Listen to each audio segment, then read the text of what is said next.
eu faço sempre uma semana, comento os meus artigos no Publish News e na outra comento os livros aqui de alguns clientes e alunos que eu acabo auxiliando na minha consultoria ou mesmo no coaching, a exemplo de outros bons que já passaram. E desta vez, portanto, eu vou comentar o livro do Rogério Madri, que eu ajudei muito a fazer e eu gostei. Esse aqui eu tive todo um trabalho de capa e de concepção, porque é na parte gráfica mais do que na parte editorial ou na parte de texto, né, infratexto que eu trabalhei. Então ele tem um relevo, né, fomos discutir o relevo, esse brilho aqui chama-se verniz UV, um prolan fosco ou uma classificação fosca em cima, inclusive a escolha também do tipo de papel do Rogério Madri, que é um amigo, já um cliente de longa data, nossa, acho que desde 2009, e tem por característica, o Rogério tem característica uma persistência, né? Uma pessoa que começou com o livro de poesia, que eu também, na época eu fui só a parte gráfica, só a impressão, dei uma mão também na parte editorial, mas foi muito pequena. No segundo livro de poesias ele já foi totalmente por conta, e na terceiro livro ele volta comigo, e agora então já com uma combinação mais profunda, mais importante até, poderia te dizer muito mais importante, porque eu ajudei ele a formatar algum que outro conto e em essencial a discutir também o título. Então eu sempre procuro respeitar, muitas vezes tem autores que não estão a fim de mexer no seu conteúdo, seja porque estão convictos, mas também, e o que é mais comum, eles não veem mais tempo na sua vida pessoal, diante das suas demandas, dos seus objetivos, de segurar um livro. Então, aí a gente tem que respeitar, entender, e se eu, obviamente, gostar do livro, como eu gostei dos contos dele, né, eu percebi que podia ir adiante.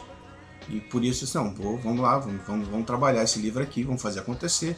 E tudo saiu muito bem. E o Rogério Madri é bom comentar a sua estratégia, assim, é uma pessoa que surpreende, porque é uma pessoa que tem sua atividade particular, profissional, com 2, 3 profissões, 2, 3, sendo um deles um cargo numa empresa grande, pública, onde que lhe exige bastante, é em outra cidade, mora em outra cidade e lança seu livro em diferentes cidades da grande Porto Alegre e interior.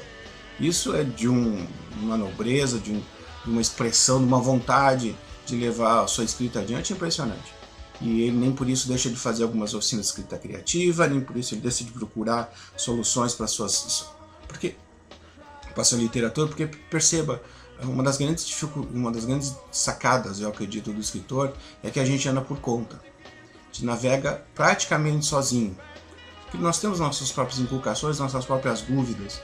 E quando a gente começa um processo de escrita, ou seja, de traduzir essas dúvidas para o papel, ou vamos falar diferente, quando a gente se empenha em contar uma história, vão surgindo dúvidas sobre narrador, sobre tempo e principalmente sobre o que você, autor, quer dizer.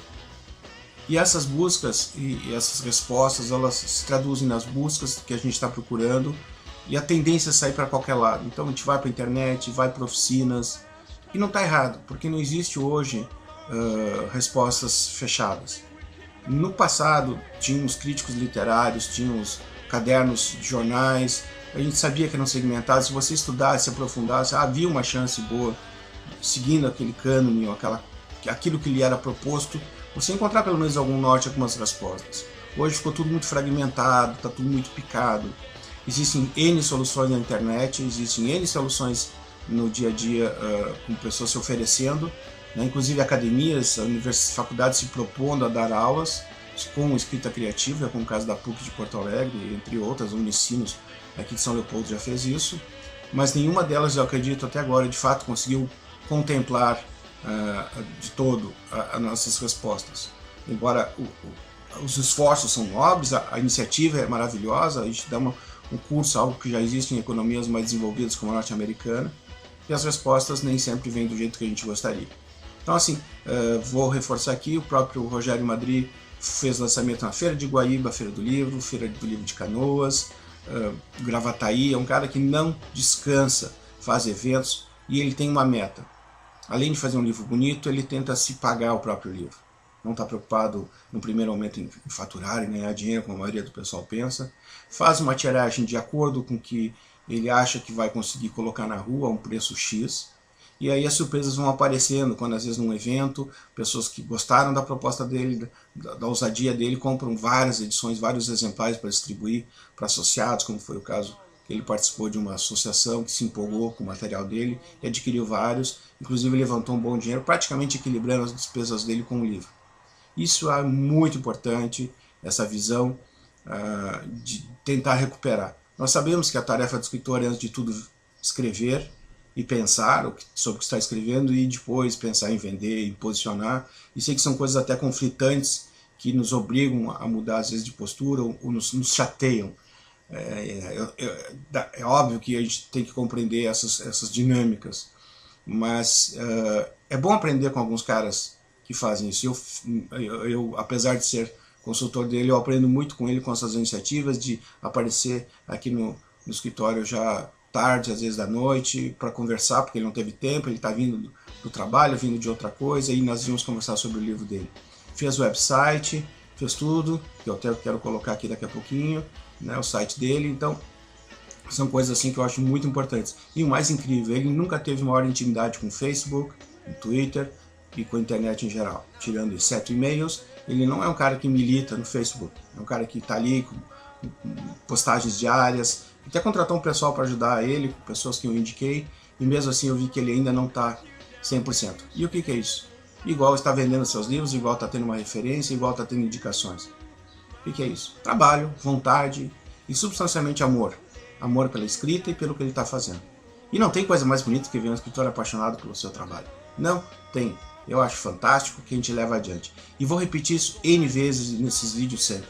A paixão pela literatura, pelo ato de escrever e pelo ato de transformar aquela ficção, no caso dele como antes, seus versos, numa espécie de expressão sua, rompendo a sua própria timidez, por certo, e chegando a um leitor, trazendo o leitor, e um leitor que muitas vezes não jamais chegaria numa livraria, um leitor que dificilmente entraria na internet para comprar um livro de um desconhecido, mesmo que fosse amigo. Olha que curioso, né? É desconhecido, mas é amigo, sim, é autor, mas ninguém o valoriza. Então, num país onde as coisas são muito estranhas, muito fechadas, às vezes escancaradamente abertas em outras, e justamente em outras nem tão boas, o Rogério Madri está de parabéns. Eu mostro mais uma vez para essa capa para vocês, Gravata e All Star, que é um título que nós discutimos, de Rogério Madri, com a consultoria do Paulo Tedesco, do consultor editorial.